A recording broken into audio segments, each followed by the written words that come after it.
Joining me right now is Texas Congressman Roger Williams. He's the chairman of the House Small Business Committee. Congressman, thanks very much for being here. Where do you think things stand? Does Jim Jordan have the votes? Well, I'll tell you, he's really worked hard over the weekend to get the votes that he didn't have. And we had a meeting last night, and a lot of people feel like he's probably getting very close to 217. So we'll see. And he's going to visit with some of the fellows that you talked to earlier. So I think we'll have a speaker at the end of the day.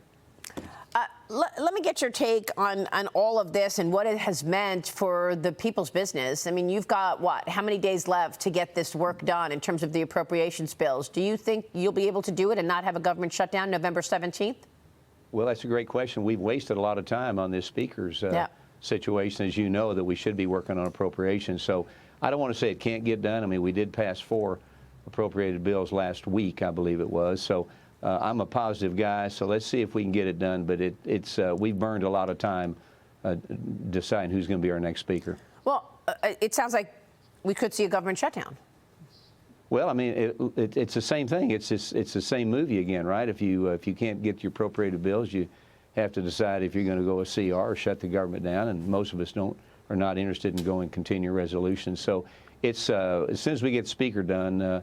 It's going to be something that the new speaker's going to have to jump on immediately and get everybody to work, because we don't want to shut the government down, especially, Maria, with what we got going on in the world today with Israel and their borders at Texas and the southern borders.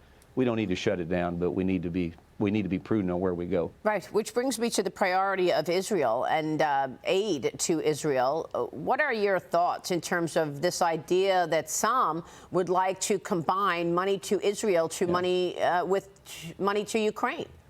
Well, I think it's wrong. I mean, there's no comparison between Ukraine and Israel. Israel's our 51st state in my mind. They're the best friend we've got over there. Ukraine's already got $75 billion. So this is money that could be going to Israel. So I think they're really wrong in promoting a package that has it all together. This should be separate. And right now, I mean, there's a lot of us like myself that would have a hard time voting for a Ukraine-Israel package when we need to be voting for Israel and helping them out.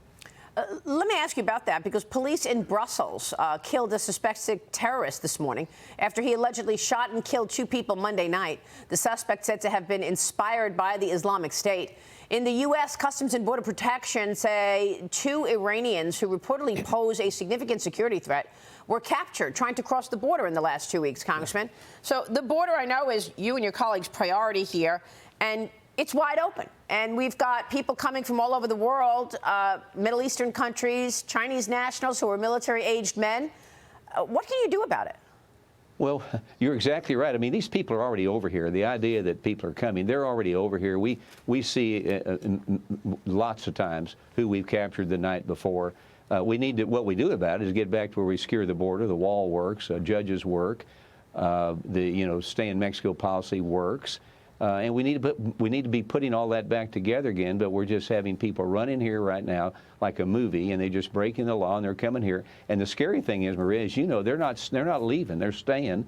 And I'm concerned that what we see happening in Israel could be the same thing happening here if we don't get a hold of our border and be a land of laws and get these bad people and get them out of here. Yeah, you talk about a land of laws. We're seeing lots of missteps in terms of that. The Biden administration apparently sent more than $30 million of COVID relief money to a Palestinian relief group accused of harboring Hamas terrorists, Congressman. I mean, can this get any worse? You're the chairman of the Small Business Committee. You've been investigating COVID fraud cases. You have a medical background. What do you make of this? Well, I mean, there again, it's the wild, wild west of the Biden administration, and the idea of sending $33 million of COVID money to Hamas organizations is pretty unbelievable when that money actually could be going to the border, right? And then you got $200 billion we think is missing. It could be $600 billion out of SBA funds from COVID funding. So it's a disaster, and that we're flowing money around all over the world. We're not taking care of ourselves, and the Biden administration seems to be the chamber of commerce for Hamas and some of these other people, instead of taking care of what we need to be taking care of here. The greatest asset we have is Americans. Yeah, but I don't understand. I mean, again, you've got to explain this to me. How does this happen? This is $30 million, COVID money, taxpayer money, and it was sent to a group that supports Hamas. Well, that's a good question. How does it happen? We need to find out. I mean, what prompted them to pick this group and send this $33 million to So you're when there's everything investigating else? So I think we'll have to investigate it, because I don't know the answer to that. I mean, all of a sudden it just happens, right?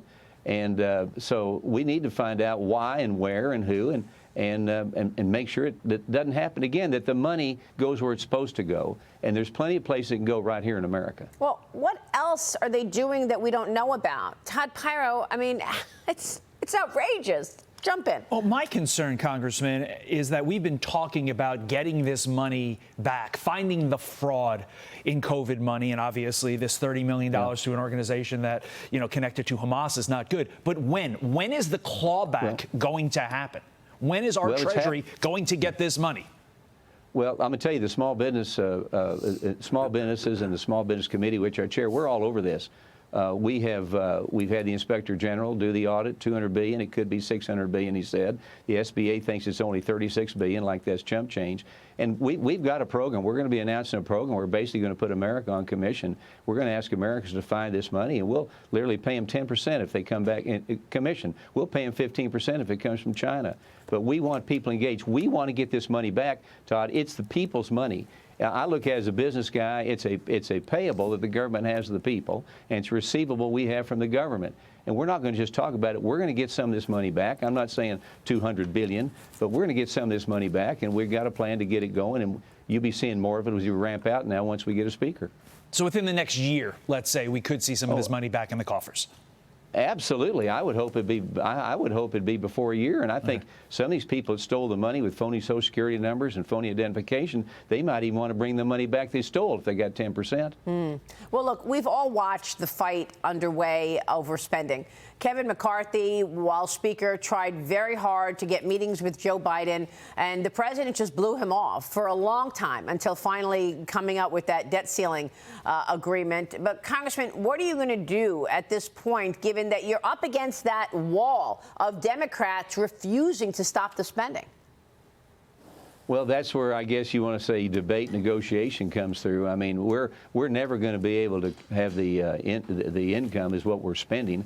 I mean, we got the greatest amount of income coming to our country now we've ever had, but the spending's out of whack. And I think we've got to sit down and talk about what we need to spend on, what we don't spend on. It's no different than a family. It's no different than a small business. Every year you have to decide what you can pay for and what you can't, whether it be charitable giving, spending, or whatever.